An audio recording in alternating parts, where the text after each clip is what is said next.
There's a lot to unpack here. There's a lot to unpack. Um, and what we need to realize is there truly a vendetta by the refs against General Franco's team?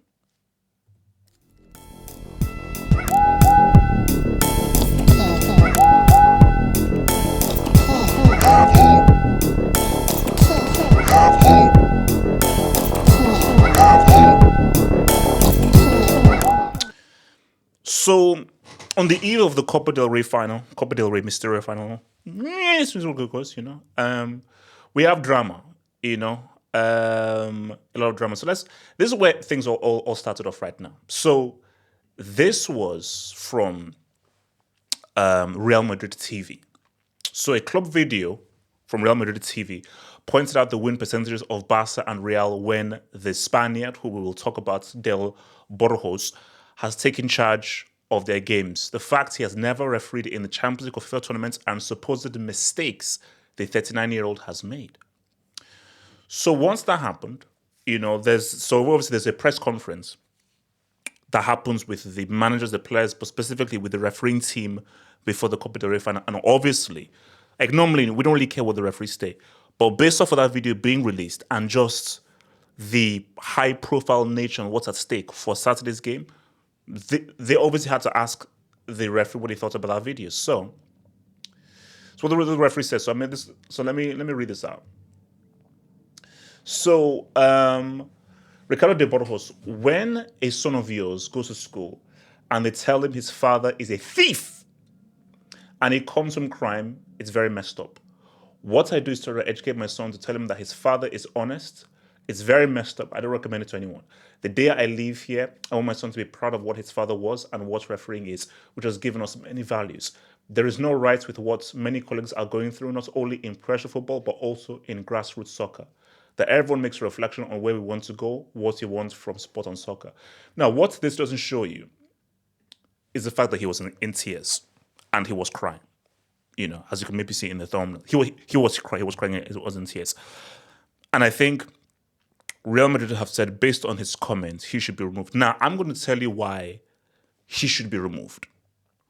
And it's a bit much more complex because it's not really taking the sides of Real Madrid or Barcelona, but I'll tell you why, based off of his comments and not only his comments, him crying and the emotional nature that he showed, why I think that it might bring the game into disrepute, him refereeing the game. But it's a bit more nuanced than just, this is showing that he's against Real Madrid and he will now have calls against Real Madrid. But let's talk about so this is Real's of an initial statement. So Real considered the quality statements made today by the referees designated for the Copa Del Rey final, blah, blah, blah, blah, to be unacceptable. These protests, which have surprisingly focused attention on videos from a media outlet protected by freedom of expression, such as Real Madrid TV, deliberately carried out 24 hours earlier against one of the final's participants, demonstrates once again the clear and manifest animosity and hostility of these referees towards Real Madrid. But what I'm going to get into and explain is how it could go both ways. It could go either him making decisions against Real Madrid or making decisions against Barcelona, but I'll explain that more. Even more surprising statements in a threatening tone, alluding to the referees' unity were used to announce alleged measures or actions that fall far short of the principles of fairness, objectivity, and impartiality that should prevail just hours before a football event that captures the attention of hundreds of millions of people around the world. Given the seriousness of what happened, we hope that those responsible for the RFEF body will act accordingly, adopt the necessary measures to defend the prestigious of the institutions they represent. You see, that last part, I agree. Not because, I feel that the referee cannot referee the game based on not really his comments, just his emotion. It's a combo of his comments and his emotions. He is not in a frame of mind that I think can perform impartially for that game, because the referee has to be void of any emotion and have 110% impartiality when refereeing that game, and I don't think he can do that. So, but this was their response. Real communicates that our team has never considered giving up playing tomorrow's final. Our club understands the unfortunate and inappropriate statements of the referees appointed for this match, made 24 hours before the final, cannot sustain a sporting event of global importance that hundreds of millions of people, including me, and the hangouts on the streets, will see, and also out of respect for all the fans who plan to travel to Seville and to all those who are already in the Andalusian capital. Yeah, bro, come on. Real understands that the violence of football must prevail despite the hostility and animosity that have been evident today, once again against the club by its referees designated to the final. You see, so much stuff to unpack here. There's a lot of stuff to unpack here, so bear with me here. So let me first go to De Burgos. I think he should not referee, and this is why I don't think he should referee. Because it goes both ways. So from the way in which it could harm Real Madrid is this. The way in which it could favor Barca and harm Real is he's showing that Real are this evil institution that has made his son feel really bad, made him feel bad, and because he's made life for him and his family so bad, he's going to give decisions against Real Madrid and say, no, this is wrong. I'm standing up against the evil empire. I'm standing up against Darth Vader and Sauron and Saruman. And you know what? I'm actually, to just show how evil you are, I'm going to actually make decisions against you. That's a very two-dimensional way of viewing it. But a more 3-4-dimensional way is, bro, I'm fearful. And based off how fearful I am, how popular Real Madrid is in Spain, Real does stand for Royal. This is Franco's team and how many Madridistas are in Spain. He may actually go out of his way to give decisions in favor of Real. So if it's a 50-50 penalty based on his fear, he may give the penalty to Real Madrid. If it's a 50 penalty for Barca, just based on his fear, he might just overturn it or not give the penalty back to Barcelona. Whatever the case may be, whether he's doing it because of how much he hates Real Madrid based on the way that Real Madrid has affected his personal life and him now making decisions against Real Madrid, or because of his fear of Real Madrid, now him giving decisions against Barcelona, whatever case may be, he has brought the game into disrepute. He cannot referee. And I know it's a last-minute thing. If I'm the refereeing institution, I will change it. Now, like a third key point here is, if he is a very good referee, and this is where you now look at he's 39, he's never referenced the UCL, because if this was a more experienced referee, like if, let's say, Pierluigi Collina was in this situation now. Pierluigi Collina, the guy's a gangster, bro. The guy's a straight thug. He's never crying, bro. But let's say it was an experienced referee like a Collina. I would feel that, no, he is so experienced. He's been in the game so long, he will still be able to be impartial despite the pressure that he's been put on by Real Madrid TV and all sorts. So, I mean, I would change the referee. I would. Because you can almost guarantee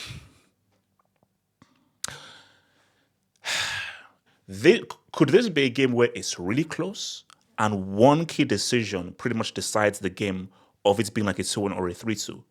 Or could it be, in the previous meetings between Barcelona and Real Madrid, it's pretty much a straightforward beatdown by one team over the other team? So there was never even an opportunity for a refereeing decision to pretty much decide the game.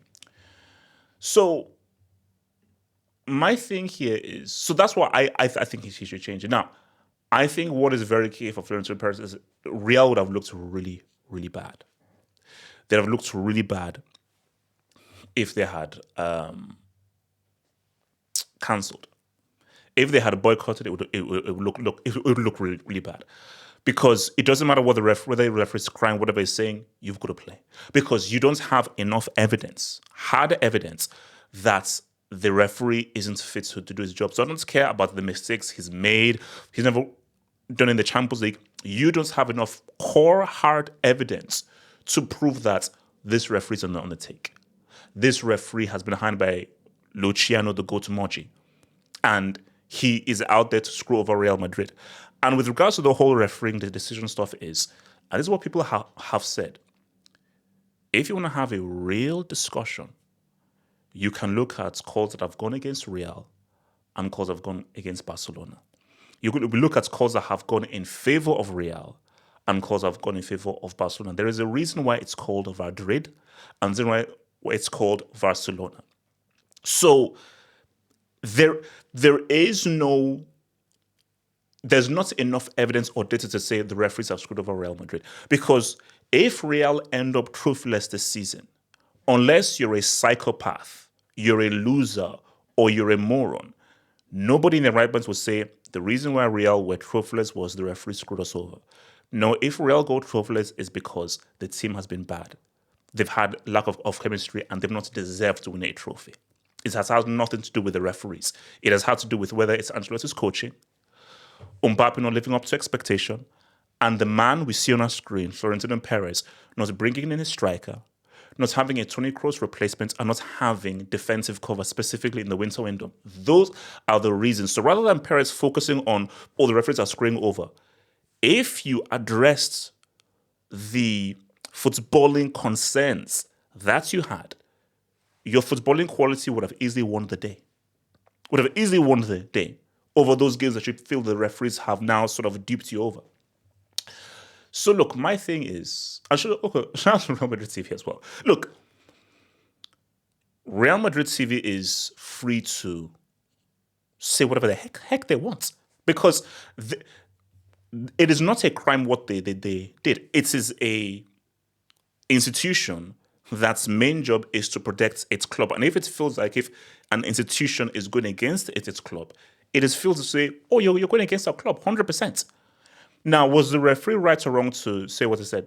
He wasn't wrong. He's just, if his son goes to his school and says, your dad is a thief, and that affects his child, and he was asked a question pertaining to what he felt about what Real Madrid TV said, he's well within the right to say this. And I don't know whether he's acting or faking it. I don't think that he's just being real, and those are just real emotions. So I'm fully defend what his emotions were, but he had those emotions, and those emotions, in my view, feel you shouldn't referee the game. Because I just don't know whether you're going to referee in a way that is biased for Real Madrid or biased for Barcelona.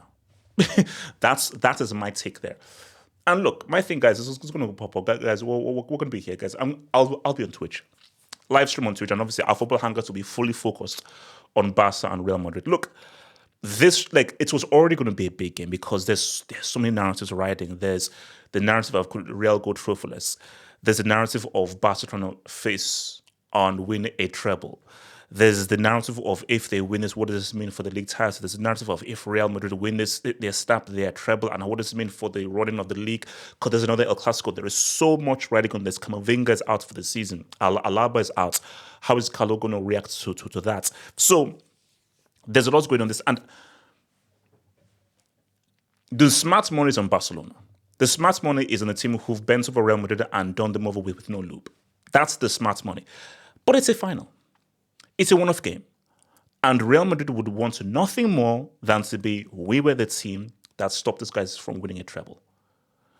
So if there's any way that we can sort of mess up what could be a historic stellar season for Barcelona, Real would want to do that. And in a one-off game, I'm not betting against Real Madrid. The smart money should be on Barca. Barca are likely to win. They're favorites to win. But in a final, the favorites don't always win. Because if the favorites always win, then why didn't AC Milan beat Liverpool in 2005? Why didn't Portugal beat Greece in 2004? So these so-called favorites don't always normally win in a final. Guys, what's it called? It's up there. 2012. Bayern were heavy favorites to destroy Chelsea in 2012. But the referee thing just adds in a whole different element. So I don't think the referee will be changed. And because the referee wants, this is what I don't want. If Real Madrid lose, and there isn't really a clear refereeing mistake, I don't want it to be, oh, you lost because of the referee. But do you know what the issue is? Is that, I don't know what's going to happen in the game tomorrow. But what if it's a 2-1 and there is a contentious controversial penalty call that's either given or not given. And that decides the game. And we're now going to look back and say, should the referee have refereed? And did he give that decision based off of the pressure he was under via Real Madrid TV? Which is why I just feel for us to just have a nice, clean game, clean slate. Let's bring a whole different referee to come in and say what's up. But here's the thing. Let's watch the game. If you watch the game and the calls are right, the calls make sense, and the result is the result, we can't say anything. So all we have to do is just watch the game, hope the referee has a good game, hope the Burgos has a good game, and all the calls are clean, and we can say what's up. But whatever the case may be, drama. Guys, let's be real. I love the drama. I'll see you guys Saturday night for that post-match hangout. It's going to get real.